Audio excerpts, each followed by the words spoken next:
guys, welcome back to my channel. If you're new, I'm Serene, and today's video is my update to my project pan. This is my first ever project pan. I've never tried to do this before. I will link the original video in the description box. I'm also currently embarking on a no buy low buy journey, which is why I'm working on my project pan.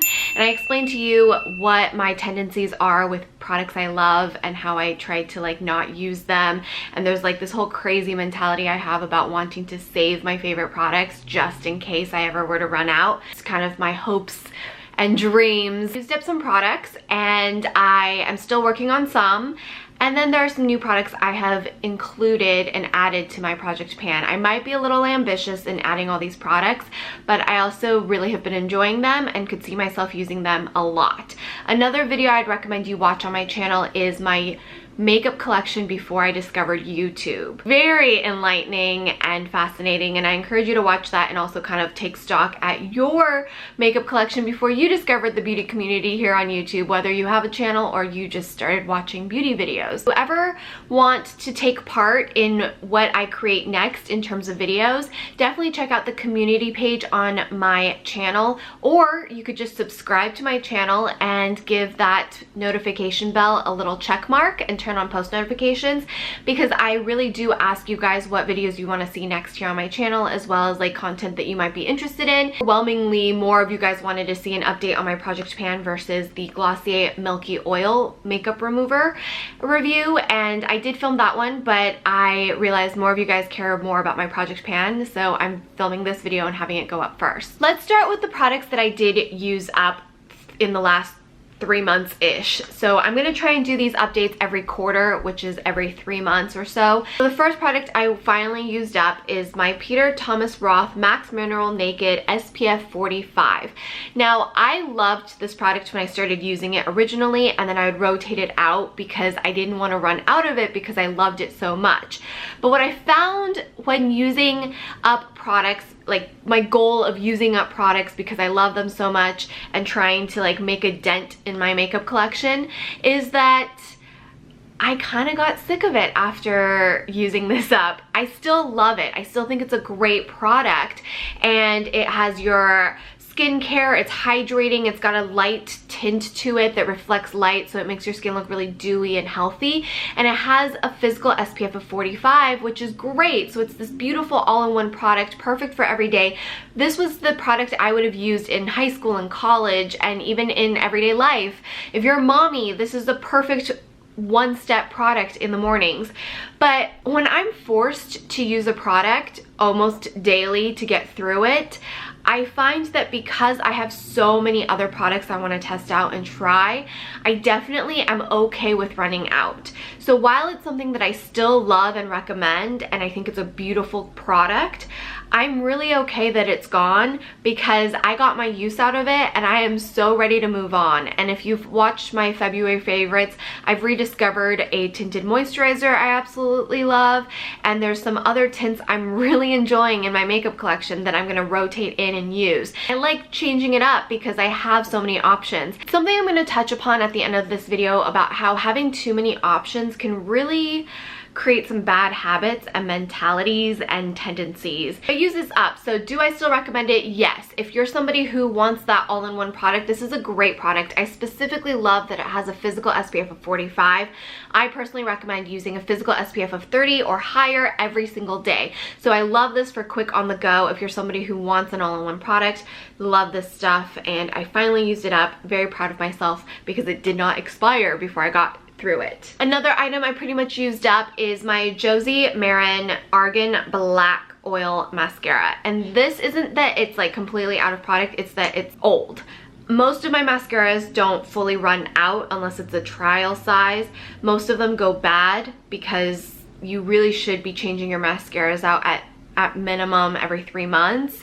I personally like to change them out a little bit sooner than that just because I've had eye problems in the past and I rather err on the side of caution. I really like this mascara. I am happy I used it up. I like that it's on the cleaner side of stuff available at Sephora and that it was very voluminizing. I thought the brush was very nice. I had no problems with it. It's something I would repurchase or reuse, want again in my makeup collection. Mascaras, I'm always testing new ones out, so before I get another one of these, I will definitely be rotating some other mascaras in my to try pile and to get through pile, because in the past I used to stock up on my favorite mascaras, and I have a bunch of mascaras I need to get through because I was a hoarder. Still have that tendency. And the third product I finally did use up is one of my beloved products, and this is something I'm really missing in my life right now. It's the RMS Beauty Uncover Up in shade 22. This lasted well over a year for me. It did start to smell a little funky, so I was like trying to use a little more than I probably would for every day. But this is such a great staple item. It is a beautiful concealer. It's also a beautiful foundation. It's a beautiful spot concealer as well as under eyes. I love it. It's a very your skin finish, not too dewy, not too matte. It's a little bit more demi-matte compared to the Glossier Stretch Concealer. I know a lot of people ask me for the comparison. Glossier Stretch Concealer is definitely a lot more emollient, a lot more dewy. The RMS Beauty one is a demi finish, like a demi-matte finish. I would say that this one works a little better on oilier skin than the Stretch Concealer, although the Stretch Concealer can be worked with on oily skin just with powder. So I finally used this up. I'm glad I used it up before it went fully bad, and it is something on my wish list to repurchase when I use up some more products, because I definitely have an abundance of concealers, and I'm going to share with you some that I'm going to try and work through before repurchasing any concealers. Definitely recommend. This is one of the products that I'm kind of like missing and itching to go repurchase, but I'm not going to do it just yet because I have to get through stuff. My bangs desperately need to be trimmed. I'm sorry guys, I know it's annoying to watch me play with my hair. Next, I'm going to update you guys on products that I have not finished but have been continuously still trying to get through. If you want to see where I started beforehand, again, check out that last video. This is the IT Cosmetics Brow Power Powder, and it's a universal shade. I love this product. I've talked about it a ton on my channel.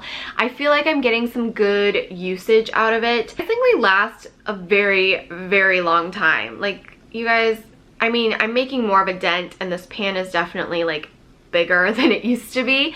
It is also crumbly, and I've had to re-press it with alcohol a couple times now. I still love it. I am getting a little bit sick of it because of the fact that Urban Decay sent over all of the new brow products, and I'm loving the Urban Decay brow products. Itching to use that still, even though I have used it, but I'm trying to like work my way through this so that I can rotate the Urban Decay stuff in. While I still love this product, still recommend it, especially if you have trouble finding the right shade, especially if you're a makeup artist and you just want to like minimize your tools and your products for your kit. This is literally the lightest blonde to the deepest brunette. This will work. It's bizarre. I don't know how they do it. It's truly a universal taupe shade. I love that it's not too warm, it's not too black, and it's just the perfect shade.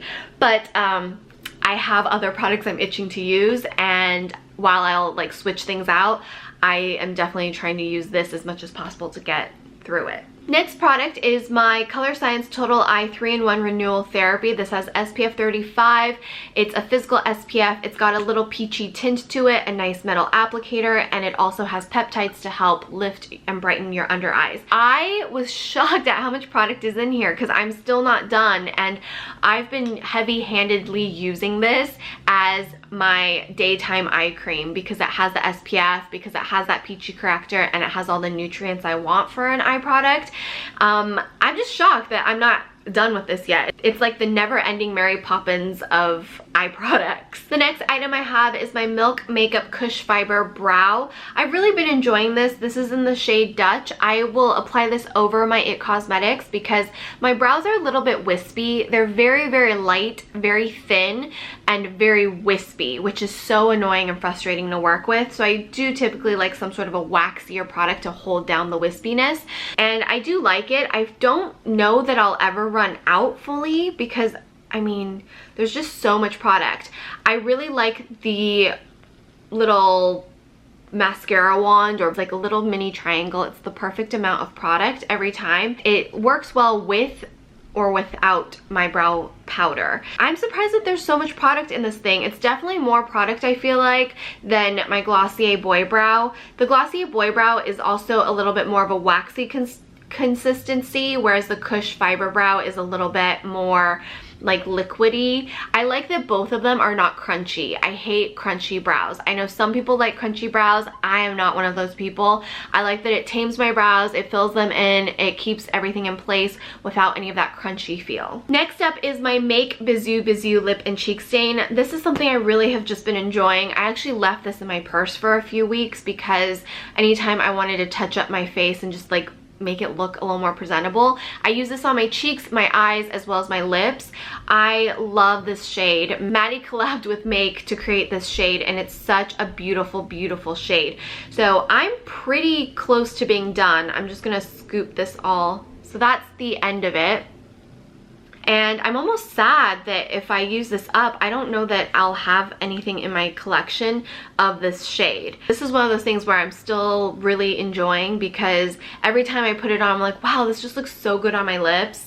This just looks so good on my cheeks. I'll even put it on my eyes, and it will crease a little bit, but I don't mind because it just brightens up my face. It's the perfect shade. Moving into something I feel like I kind of failed at project panning is the Kosas lipstick in Undone. And I think lip products are really hard for me because I just am always constantly changing things up no matter how much I love a product. This looks like I barely used it still, and when I put this in my project pan list, it was a brand new product. So, you know, I have used it, it just hasn't been used a ton. I don't know that I've ever gone through a lipstick fully, because lipstick's one of those things that I just accumulate a lot of. And I actually was watching Hannah talk about her beauty budget and how she just accumulates lipsticks even when she doesn't need it or want it, and I can totally feel that problem and that struggle. But Kosas is one of my favorite clean lipstick brands.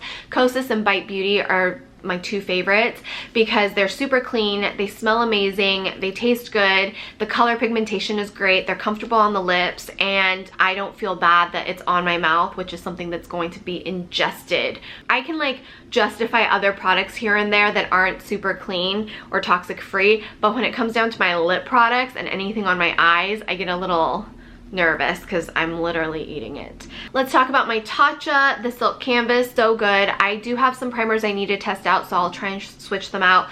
For the most part though, I love reaching for this. My makeup just looks so much better with this underneath it. It seals everything in. It does give it this like poreless, flawless base, and it doesn't dry out my skin. It actually kind of like keeps the hydration in. This is the last step of skincare, is how they're kind of selling it, and I do truly believe it. It's so, so good. I'm trying to just work my way through here. You get a lot of product. I'm pretty impressed with how long this has lasted me so far. Anyways, they came out with a mini. I'm tempted. Moving into my powder, this is my Charlotte Tilbury Airbrush Flawless Finish Skin Perfecting Micro Powder in medium. This powder is just phenomenal. I'm still obsessed with it. Anytime I use it to set my makeup or just touch up my makeup, it looks airbrushed. This powder is so good. I love it. I don't think you can see that dent on camera, but there is like a dent in there, so I am making my way through this. This is another one where I'm still kind of like, I don't want to use it up because it's so good. I don't want to be out of it. This is so good. Okay, I'm an ambitious freak, and I also think part of it is that I want more variety in things that I'm trying to incorporate into every day. And then I also have just been rediscovering my makeup collection, being like, wow, these are great everyday staples. Why am I not using this more? So there's a bunch of new products I am adding to this project pan. For better or for worse, who knows if this will happen. So, two products that I got around the summertime and have just been loving and kind of forgot about and now rediscovered, and I've been using it quite a bit the last few weeks, are my Charlotte Tilbury Beauty Light Wand and Contour Wand.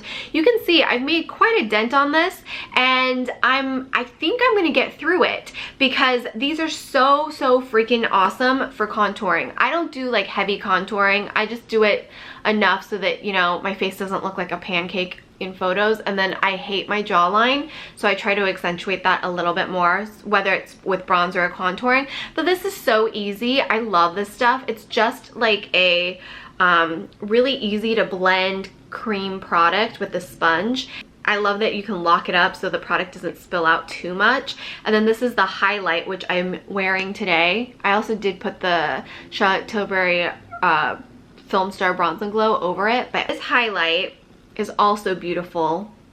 Reminds me a lot of the RMS one, but a little bit less dewy. This one settles into my skin a little bit better. The RMS one is a little bit dewy, so when I get sweaty or oily, it starts to look a little too much, whereas this one just is more shimmery, but not so emollient and not so slippery. You know, I'm making my way through it. I think there's still a lot of product left in here, so I'm throwing them into my project pan. I'm gonna be sad if I don't have this in my makeup collection though, because I think my makeup looks so much better with these. Because I did use up my RMS Uncover Up, I have two concealers that I want to try and get through. This one is from Alima Pure. It's relatively new, but I thought it was a good replacement for my RMS Beauty. They're both clean beauty products, toxic free. They're both creamier, and I liked using this under my eyes as well as all over my face for spot concealing. And with that, I've just really been loving my NARS Radiant Creamy Concealer, and I've never gone through one, ever. But I love it. It's like been a staple concealer in my makeup collection for years, but what ends up happening is that they just get gross and I throw them away before I use it up, because I either got distracted and started testing out other products, or I forget about it, or whatever it is. You know how life is. I am determined to try and get to a point where at least you can start to see the clear past plastic through here. I don't know that I'll be able to get everything out, but I definitely want to make a dent, and I'm in the shade medium 1 Custard. Just extended their shade range for the Sheer Glow, which is what I'm wearing today, and the NARS Radiant Creamy Concealer. So good, guys. The new shade extension is so good, and I forgot how much I love the Sheer Glow foundation until I started wearing it again, and I keep getting compliments on my makeup, and I'm like, yeah, it's the Sheer Glow. Remember that Ride or Die foundation that everybody talked about forever? Well, it's that good. We just all forgot about it. Glossier Lash Slick. This is one of those mascaras that just really lengthen your lashes. It does not freaking budge or flake or run until you want to remove it, and it removes easily. I love that about this product. I also love this mascara as kind of a separating mascara. I typically like more volume in my lashes, so I'll go in with different volume mascaras, and then I'll go in with my Lash Slick to spread out the volume so it doesn't look clumpy. And if you have any issues with your mascaras running but you love the volume effect of it, you can go in with the Glossier Lash Slick to seal everything in, and then it won't run. The final two products I have is an eyeliner from Antonym. This is brown. I love this Antonym eyeliner. Antonym is a toxic-free, clean brand. I bought this from Credo Beauty a while back. I just save it for whatever reason because it's the only clean eyeliner that doesn't run all over my face or irritate my eyes. Oh, I like the Zuzu liquid eyeliners, but this one's like that everyday kind of just really quick run it across your lash line. This one is my Ilia eyeshadow stick in And She Was. This is my second one actually, and there's still a lot of product, but this is something I use every day for my lower lash line to brighten up my eyes. And you can see I've used quite a bit of it already, but I would like to use it up before it goes bad. And Ilia is also one of those cleaner brands available to you guys at Sephora, or you can wherever you like to shop for your clean beauty brands. I really like it because it's luxurious and clean and really long lasting. So that's everything that I am going to be working on for the next quarter for Project Pan, and I will do these updates every quarter. I have a couple things I want to talk to you guys about that I kind of felt while doing my first ever Project Pan. Having variety as a consumer and as a person almost creates this restlessness. The less attention span I have for things is mainly because of this overwhelming excess. It's just this weird thing like where I constantly want to try new things, and I think it makes me a better reviewer and blogger for that because I genuinely love to try new things, but there has to be a balance. And as a consumer, where does that stop? Because it's almost like you're never satisfied with what you have. There's 5 other versions of what you already have, and how do you know that the one you have is the one that is going to make you happy? Is that weird? I don't know that I have a solution to this. All I know is that this is what's come up a lot during my Project Pan, this feeling of, yes, I committed to using these products up because I love them and I enjoy them and they were my favorites, but I have more things I want to play with. And it's not that I'm not allowing myself to play with the new products coming in. I am. I purposely did not pick any eyeshadow products because I know that there are other eyeshadows that are being rotated in and I want to use those and play with different eye looks. I purposely did not put in a foundation because I like to rotate foundation and try new foundations out. That's probably one of my favorite things to test out. But it's just so fascinating that even though I know that I'm not limited, I feel limited at times and unsatisfied. Not for any reasons, not because these products aren't performing well, not because I'm not loving the products, it's because like it's always like, what's over there? What's happening over there? Do you guys ever feel that way? That's like my thought I would like to leave you guys with for this project pan. I hope you guys enjoyed today's video. Don't forget to subscribe if you haven't already for 3 new videos every week. I upload every Saturday, Sunday, and Monday. Sundays are always my weekly no buy low buy weekly vlog check-ins where I share with you everything I spent for the week as well as things I wanted to buy but hopefully didn't. I've had a lot of realizations this last quarter during this low buy and I'm excited to move forward into Q2. I'm excited to revamp my wardrobe because I'm gonna for the first time shop for my capsule wardrobe since fall, and that's exciting to me because I'm really sick of my wardrobe right now. Really sick of it. And I'll explain more about that in my capsule wardrobe video series. But thank you so much for watching till the end. Check out my Instagram as well. I do weekly giveaways over on stories, and I will see you guys back here in my next video. Bye!